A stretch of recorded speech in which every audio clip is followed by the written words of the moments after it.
Devin Kelly was a violent, unstable, mentally ill person. He savagely beat his wife and stepson. He killed animals, tortured them. He decided to shoot up a church in Sutherland Springs, Texas. It was a horrifying decision, but probably not that surprising. Some people are unsatisfied with that explanation, though. Just because he was deranged doesn't mean that's why he did it. Well, Drexel professor George Ciarello-Marr says that a key cause of the attack is Kelly's race. In a radio interview, the professor said that, quote, whiteness has a, quote, institutional apparatus that encourages white men to feel as though they're on the losing side of history. That makes them feel like victims and causes them to, quote, lash out by committing mass murder. Huh.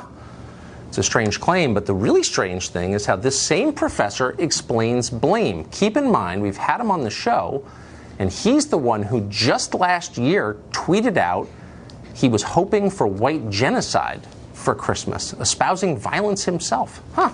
We'll hope he'll come back to explain. Not everybody thinks race is what causes shootings. Some think it's gender that does it. A professor at Kutztown University in the state of Pennsylvania says the biggest thing to blame for the spate of mass shootings we've seen recently is something called toxic masculinity. Colleen Clemens teaches women's and gender studies, needless to say, and shortly after the Sutherland Springs shootings tweeted this, quote, toxic masculinity is killing everyone. Repeat, toxic masculinity is killing everyone. Repeat, toxic masculinity is killing everyone. Repeat, we could go on, but there are only a certain number of characters allowed in a tweet. Kathy Aru is the founding publisher of Catalina Magazine. She joins us tonight. So, Kathy, we asked the professor to come on. She sent us a very long and actually very nice email saying that she feared for her safety and couldn't come on. Oh. You were brave enough to do so. Tell us, if you would, if you know the answer, what is toxic masculinity? How do you catch it? What's the cure? Well, according to the professor's article, toxic masculinity is the man's fear that he's losing his power. And because minorities and women are taking higher positions and they have more power, that white men and men in general are afraid that they're going to lose their strength and their virility, and therefore they are causing the mass shootings and lashing out. Well, so it's kind of both ways. So what you have is a situation where the entire kind of fashionable culture in America attacks one group relentlessly. And then if they don't like it, that's a problem too. And then if there's a shooting committed by someone who looks that way, that's the result of them. I mean, this is kind of a nonsense theory, isn't it? Maybe the guy committed a mass shooting because he was crazy or he had some kind of other animus. Does it have to be because of his gender? Yes. I mean, if you look at it, yes, men are more violent than women. Of the mass shootings we've had in the last 25 years, 88 have been by men, 2 have been by women.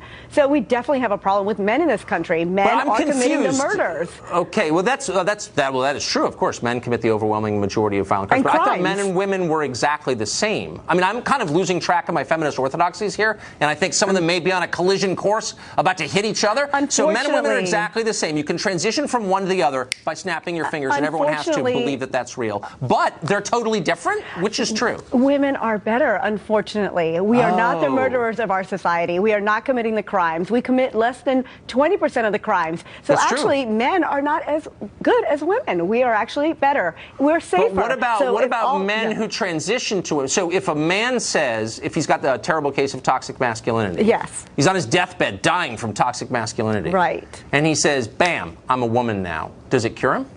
Well, I would hope so. He would be the better gender. So I would hope so. Okay.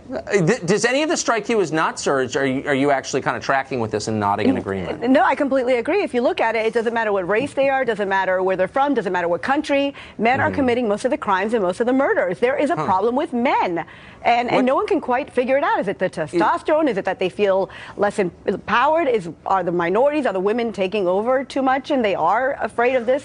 Is there an upside to masculinity? Like, so let's say a hostile power tries to invade the country and, burn your house and kill the livestock and carry your women off over their shoulder or whatever. That's the point when you'd want to have some toxic masculinity around, right? Well, actually, it's funny. I actually have 2 cadets from West Point in my studio right now watching. And I asked them in the commercial break, I hope you guys have a lot of toxic masculinity, because the whole point is to go kill people in order to protect us. That's a good use of toxic masculinity. Well, right. Her article said that not all men suffer from this. So she did say that in her article, and Ms. Clemens, the professor, said in her article, but the men that do have it are dangerous, and these are the ones committing the crimes. So, yeah, it's wonderful that we have these guys that are protecting our country, these wonderful men and women who are protecting our country. But those who have this toxic masculinity are committing crimes. These mass murders are Is there a nonstop. measure? Is there some kind of like swab or blood test that can tell me if my masculinity is getting to dangerous levels? No, unfortunately, I think it's too late. I think it's when too the late. mass murders It's too late. occurred. Yes. So if there's toxic masculinity, that suggests the polar, right? The toxic femininity. What would that look like? Well, and how sugar and prevalent is spice that? and everything nice. I mean, that's what it's like to be a girl. But boys will be boys, and that's what we're raising. We're raising boys to think that they should be more powerful and stronger. That's what the professor was saying. Maybe we're just not raising them right. Why Right. are women No, but you're not supposed to be answering my question. nonviolent? Okay, but is there such a thing as toxic femininity? No. Can you be too No. you can be way too masculine. We do no but you wrong. can't Women be do too no feminine. wrong. The numbers Right. prove it. The statistics prove it. Women That do doesn't not do sound wrong. like feminism to me exactly. What? That It's sounds just a like fact. kind of the 19th century understanding of women. No, it's just a Again, fact. you're Women are confusing me responsible. here. Women are Okay. responsible. We're not killing. We're not committing crimes. We're just the smarter gender. Huh. Let me ask you one last question. Yeah. If men are this huge problem and they're like overbearing and they're just too masculine, Yeah. then why does every measure show that young women are outstripping young men in achievement? They graduate from college in much higher numbers. They get high Right. school too. They make a little more for their first jobs. They kill Right. themselves less. They die less often from drug ODs.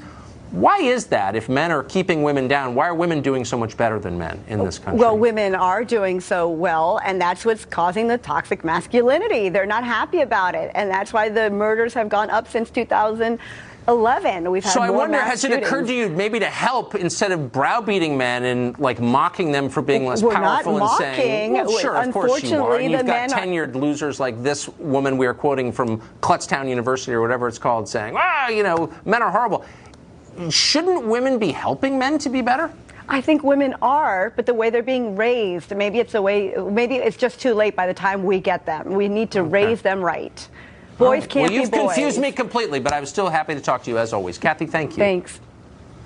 Up next, honoring America's veterans on Veterans Day. We'll be right back.